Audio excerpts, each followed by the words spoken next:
What's up, everybody? Welcome back to BCray 411 News. Today we're talking about the P. Diddy trial. We're also talking about Chris Brown, who just got released from jail. And we're also going to talk about some of these presidential pardons that's been going on the last couple days. So sit back, relax, and enjoy the show. All right, so let's go ahead and jump into the first thing we're going to talk about P. Diddy first. Last week, so when we left off on Cassidy was on the stand. They did her cross, she did all that good stuff. She went on and had her baby. She had a this week or last week, she had a bouncing bundle of joy. So thank God she had a very healthy baby.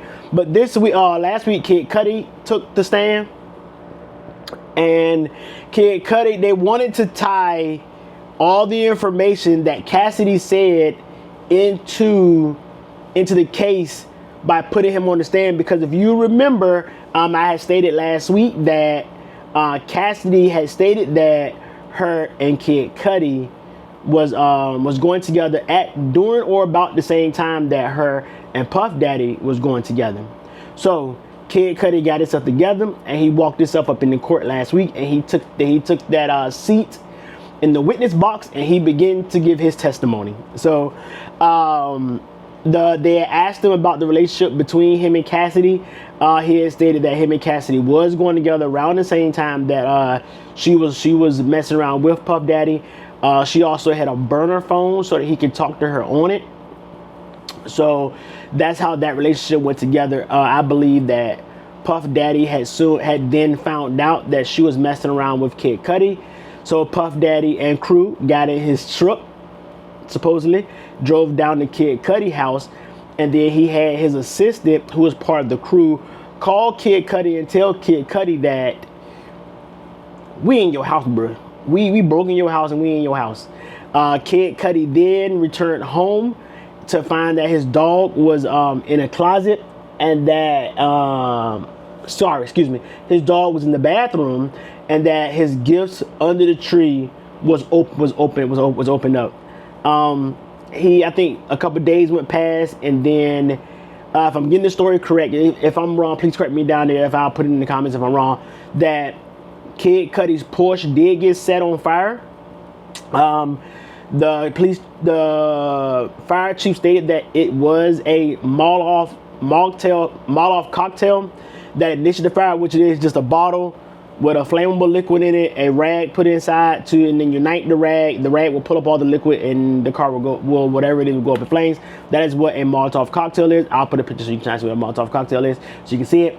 Cudi did call the police. The police did come.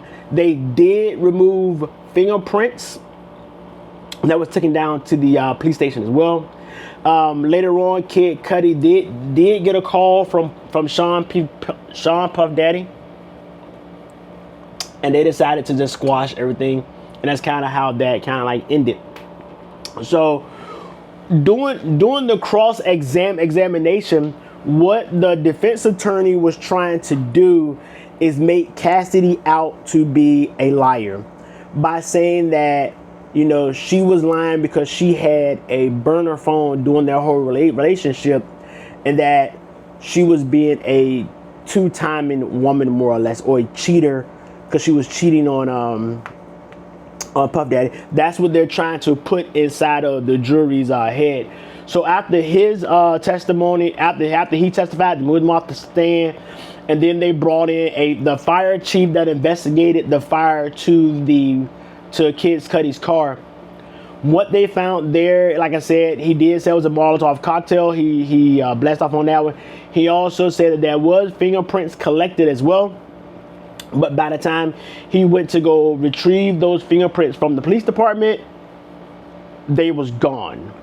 So as the prosecutor continued to push, he was like, I don't know what happened. He more or less, what the prosecution was trying to do is try to put into the jury's mind that Puff Daddy had something to do with the fingerprints that was missing from the evidence storage.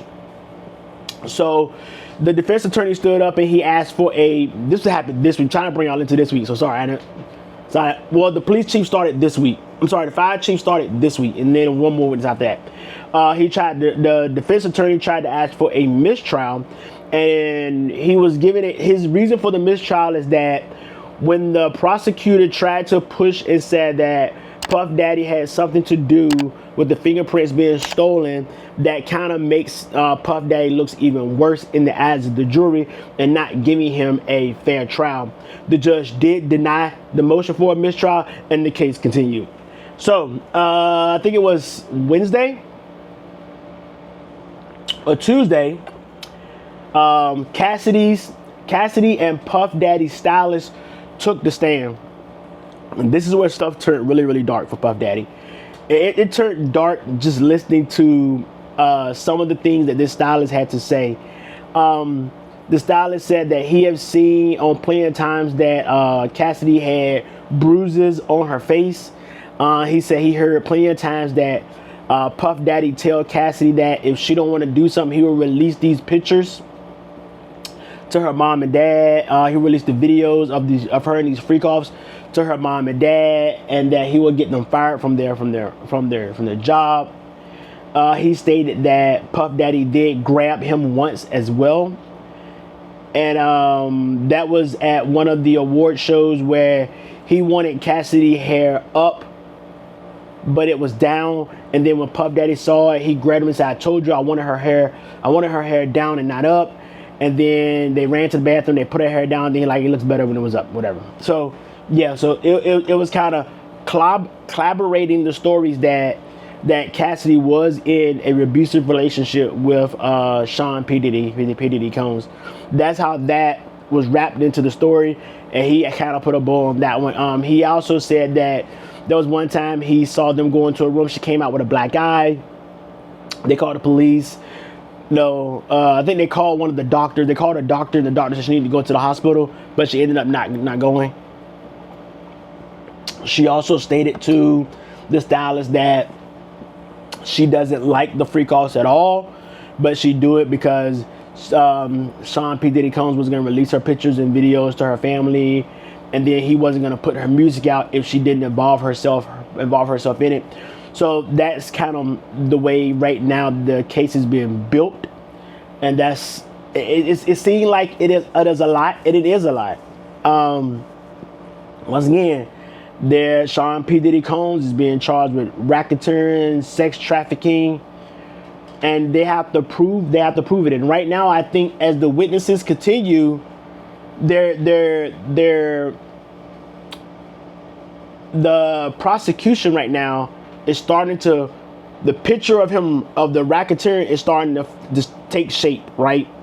You already have one element, which is arson, and then you have another element, which is sex trafficking and things like that. So all they have to prove that he had knowledge of it, and that he used his power to make these things happen.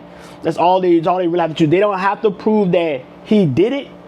They just gotta prove that he had knowledge of it happening and that he gave the word for it to happen. So right now it's looking like everything is getting turned to the point to where the prosecution is starting to really have their case stand on its own now. So we still have to end up waiting for what the defense is gonna bring to the stand. So that, I think, I'm not sure what happened today because I haven't heard any updates today. So and with today being Thursday the 29th, so I haven't heard any updates today because I've been kind of out of the loop running errands most of the day.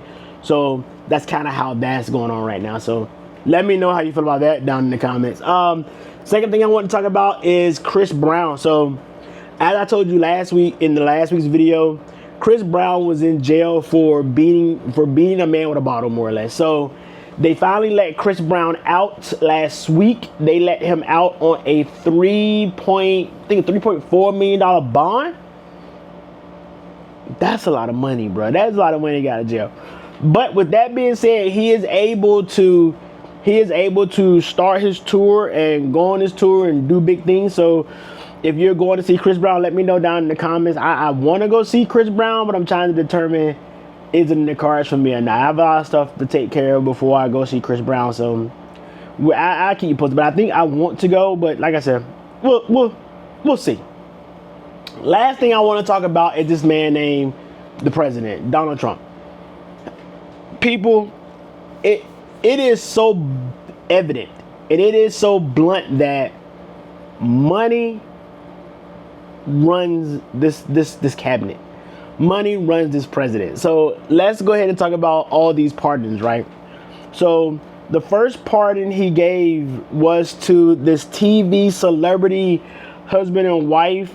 And there's an unconditional pardon on Todd and Julie Christie. There's a reality television couple known for Chrissy Knows Best. I never watched it, didn't care about it, didn't seem as good to me. They was convicted back in November of 2022 of conspiracy to defraud several Atlanta area community banks out of more than 30 million in fraudulent loans, and as well as significant tax evasion against the Internal Revenue Service. Their daughter, Savannah, has been actively talking to the president about pardons. She also spoke at the 2024 Republican National Convention for Donald Trump, and she probably put some money in that convention, as put some money into the Donald Trump re-election fund, or whatever you want to call that mess. But he pardoned them, and now they're off to continue to do what they was doing, defrauding the government and doing tax evasion. People, this is an embarrassment. I hate to say it, but this is an embarrassment. And his excuse was, I saw the case and I saw how they railroaded these people, and I see how they got railroaded into being in jail. Last time I checked, tax evasion and fraud was against the law. It was against the law. But when he pardons people, nobody can do anything about it. Like, it's his power. He has the right to pardon people. He also pardoned a old sheriff who was brought up on some charges as well. I really forgot what that case was all about. And then yesterday he pardoned a couple of more people. And I want to say he pardoned one of these pardoned rapper Youngboy, who was sitting in jail for gun charges. Once again, I'm gonna say this again. I'm gonna say this over and over again.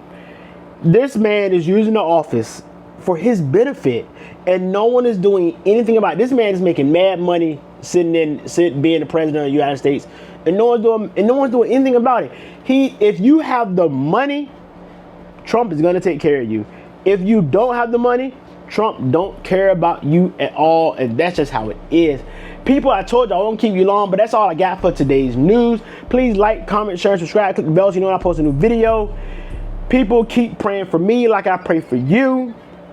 Please know that I love and appreciate every single last one of y'all, and I will see you on the next BCray 411 News. Peace.